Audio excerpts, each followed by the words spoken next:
المشاهدون الأكارم، أسعد الله مساءكم بكل خير. نشرة الأخبار نقدمها لكم من تلفزيون دولة إريتريا، نستهلها بالعناوين.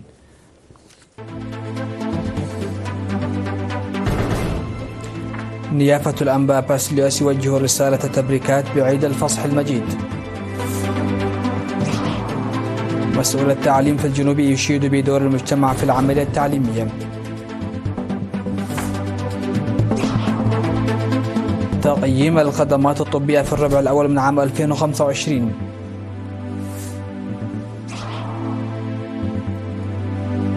البنتاغون يعلن تخفيض وجوده العسكري في سوريا إلى 1000 جندي. في ضربة لصناعة الطيران الأمريكية، الصين توقف تسلم طائرات بوينغ. وعرض عسكري إيراني ضخم في يوم الجيش.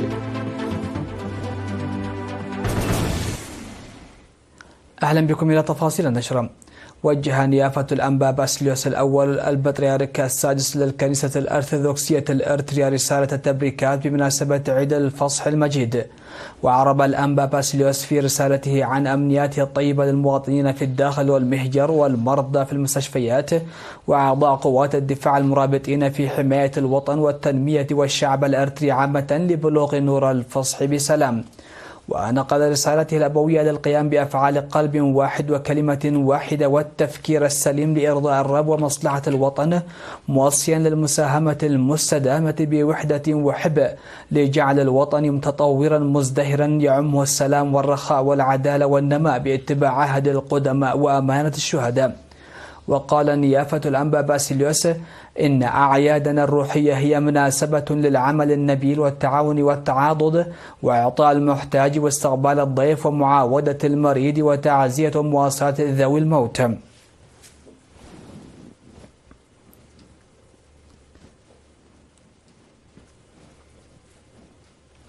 أشاد مسؤول التعليم في الإقليم الجنوبي الأستاذ هبتزجي كيداني بالمساهمة الشعبية للدفع بالخدمات التعليمية وتوسيعها.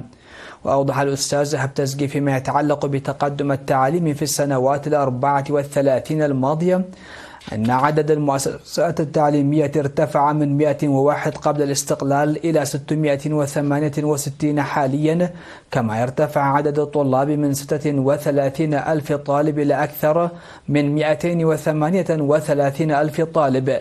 وقال إنه استجابة للطلب المتزايد باستمرار ظل المجتمع يساهم ماليا وعضليا بهدف إنجاز أعمال البنية التحتية. وتشمل المساهمة ببناء فصول دراسية وإضافية وتجديد المباني المدرسية وبناء سكن المعلمين والملاعب المدرسية وإرساء البنية التحتية للرياضة ودورات المياه وشراء وإصلاح الأثاثات المدرسية والمعدات التعليمية وشراء وتركيب معدات الطاقة الشمسية وغيرها. وذكر بأن عدد المعلمين على مستوى الإقليم يبلغ 60,088 معلما، مشيرا إلى أنه ينبغي زيادة عدد المعلمين بما يتناسب مع عدد الطلبة وتعزيز قدراتهم. ودعا المجتمع إلى مواصلة دعمه الشامل وضمان توفير مواد البناء والاستجابة لقضية بناء المؤسسات التعليمية الإضافية وإيجاد حلول للمدارس التي لا تزال تدرس في الخيام. أثمرت جهود توسيع الخدمات الصحية الجارية للحفاظ على الصحة والسلامة العامة على تسجيل خدمات رعاية الأمومة نموا بنسبة 5% وخدمات رعاية الأطفال بنسبة 12% في الربع الأول من عام 2025 في مديرية بارنتو. وأفاد مسؤول الخدمات الصحية في المديرية الممرض تمسجان برهاني أفاد بأن هناك 5 محطات ومركز صحي واحد مجهز الكوادر الطبية اللازمة والمعدات الكافية التي تخدم أكثر من 80 ألف مواطن، وأن استفادة المجتمع من الخدمات الصحية المتوفرة يشهد تقدما إيجابيا. وحث الممرض تمسجن المجتمع على استخدام غرف انتظار الحوامل ما قبل الولادة في المرافق الصحية بشكل صحيح، لأنها تساهم بشكل كبير في الخدمات والرعاية الطبية التي تقدم عند الولادة، مشيرا إلى أن ظهور إصابات جديدة بالملاريا بسبب الإهمال في سبل مكافحة الإصابة لدى المواطنين. وأشاد المراجعون بدورهم بتوفير المرافق الصحية المتكاملة بالقرب منهم والخدمات التي يتلقونها مما يمكنهم ضمان صحتهم العامة. نظم يوم 17 من أبريل في ترى إمني برنامج يهدف إلى غرس ثقافة القراءة لدى الطلاب وأولياء الأمور، وتضمنت الفعالية التي حضرها الطلاب وأولياء الأمور تعريفا بالمؤلفين والكتب وأنشطة فنية ركزت على أهمية القراءة وإصدارات متنوعة. وقال مدير مدرسة ترى أمن الابتدائية والمتوسطة الأستاذ قرماي محاري إن البرنامج المنظم للسنة الثانية لعب دورا إيجابيا في غرس ثقافة القراءة في أوساط الطلاب. وعرض الطلاب الناشطون في الابتكار والتصنيع منتجاتهم وتوزيع الجوائز على الطلاب والمعلمين الذين كان لهم دور بارز في كافة أنشطة المدرسة بشكل عام وفي مجال القراءة بشكل خاص. تقدم مدرسة ترى أمن الابتدائية والمتوسطة تعليما لأكثر من 1700 طالب وطالبة.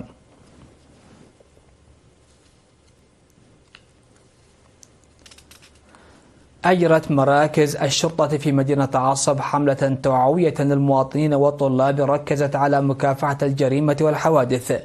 وذكر في السيمينار الذي عقد للطلبة بضرورة زيادة معرفتهم بالقانون وتجنب الإدمان الذي يؤدي إلى ارتكاب أفعال غير قانونية من الجرائم والمخالفات والتحلي بقيم مجتمعهم والاجتهاد في دراستهم. وحث قادة المراكز والضباط على تصحيح إهمالهم في استخدام الطرق بحذر عند ركوب الدراجات الهوائية لتجنب الطلاب من الحوادث المرورية، موضحين أن عدم معرفة القانون لا يعفي عن المساءلة القانونية. وأوضح الضباط خلال لقائهم بالمواطنين أن منع الجريمة ليس مهمة تقع على عاتق الشرطة وحدها، وأن المشاركة الواعية للسكان أمر ضروري. وأضافوا أن الشرطة الأهلية تلعب دورا هاما في منع الجريمة والكشف عن المجرمين. وحث الآباء وأولياء أمور الطلاب على العمل بجد لغرس القيم المجتمعية في الجيل الجديد.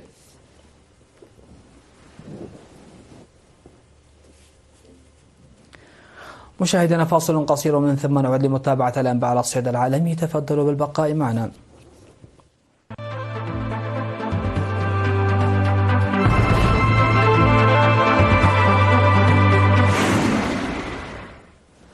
أهلا بكم على الصعيد العالمي. قالت وزارة الدفاع الأمريكية البنتاغون إنها بدأت توحيد تمركز قواتها في سوريا ضمن قيادة القوات المشتركة لعملية العزم الصلب، وذلك بتوجيه من وزير الدفاع بيت هيغست.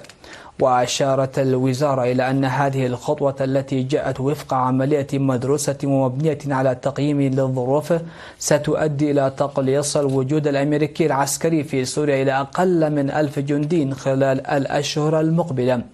وأشار متحدث الوزارة شون بارنيل في بيان إلى أن وزير الدفاع هيغست أصدر تعليمات لدمج القوات الأمريكية في نقاط محددة داخل سوريا في إطار قوة المهام المشتركة لعملية العزم الصلب. وكانت قد ذكرت صحيفة نيويورك تايمز عبر تقرير استندت فيه إلى مسؤولين أمريكيين رفيعي المستوى أن وزارة الدفاع تستعد لإغلاق 3 من أصل 8 قواعد شمال شرق سوريا.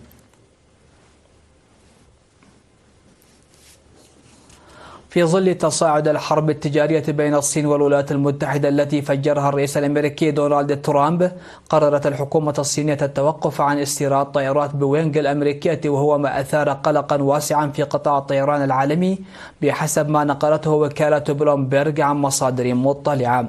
وأفادت الوكالة بأن السلطات الصينية أمرت شركات الطيران التابعة لها بعدم تسلم أي شحنات إضافية من طائرات بوينغ، كما طلبت منها وقف شراء المعدات وقطع الغيار من الشركات الأمريكية. وتعد شركة بوينغ من أعمدة الاقتصاد الأمريكي، إذ تسهم بنحو 79 مليار دولار سنويا، وتوفر ما يقرب من 1.6 مليون وظيفة بشكل مباشر وغير مباشر. الصين التي تعد أكبر سوق عالمي للطائرات تشكل شريكا رئيسيا لبوينغ. وتقدر الشركة أن شركات الطيران الصينية ستشتري حوالي 8830 طائرة جديدة خلال العقدين المقبلين، وأن أسطول الطيران التجاري الصيني سيتضاعف بحلول عام 2043 مدفوعا بارتفاع الطلب على السفر الجوي للركاب والبضائع.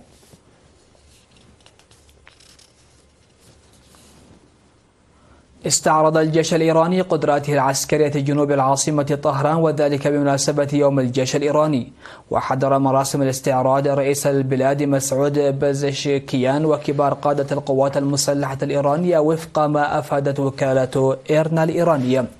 وقال بزشكيان في كلمة: هل أثناء المراسم لولا الجيش الإيراني لاحتل العدو بلادنا جيشا أفسد أحلام العدو.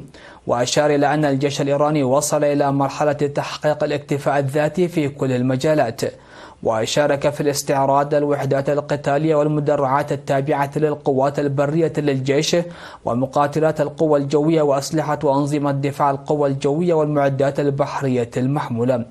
وتحتفل إيران كل عام بيوم الجيش باستعراض عسكري يتم فيه عرض وحدات الجيش المختلفة والأسلحة ومنظومات الصواريخ المختلفة، كما يتم عرض صواريخ قصيرة ومتوسطة وبعيدة المدى.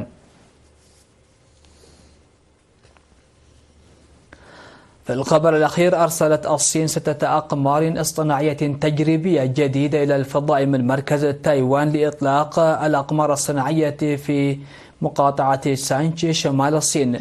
وتم إطلاق الأقمار الاصطناعية ال6 وهي من طراز شيان 27 على متن صاروخ حامل من طراز لونغ مارش 6 المعدل، ودخلت المدارات المحددة مسبقا بنجاح، وذلك وفقا لوكالة أنباء الصين الجديدة شنخوا. ومن المقرر أن يتم استخدام الأقمار الاصطناعية بشكل أساسي لاستكشاف بيئة الفضاء واختبارات التكنولوجيا ذات الصلة. يذكر أن هذا الإطلاق يمثل مهمة الطيران رقم 570 لسلسلة الصواريخ الحاملة من طراز لونغ مارش.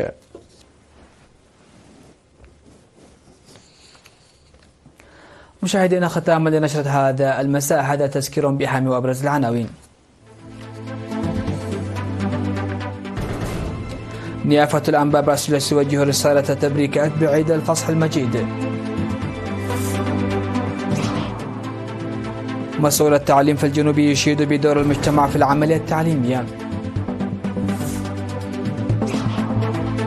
تقييم الخدمات الطبية في الربع الأول من عام 2025 في مديرية بارنتو. البنتاغون يعلن تخفيض وجوده العسكري في سوريا إلى 1000 جندي. في ضربة لصناعة الطيران الأمريكية، الصين توقف تسلم طائرات بوينغ. وعرض عسكري إيراني ضخم في يوم الجيش.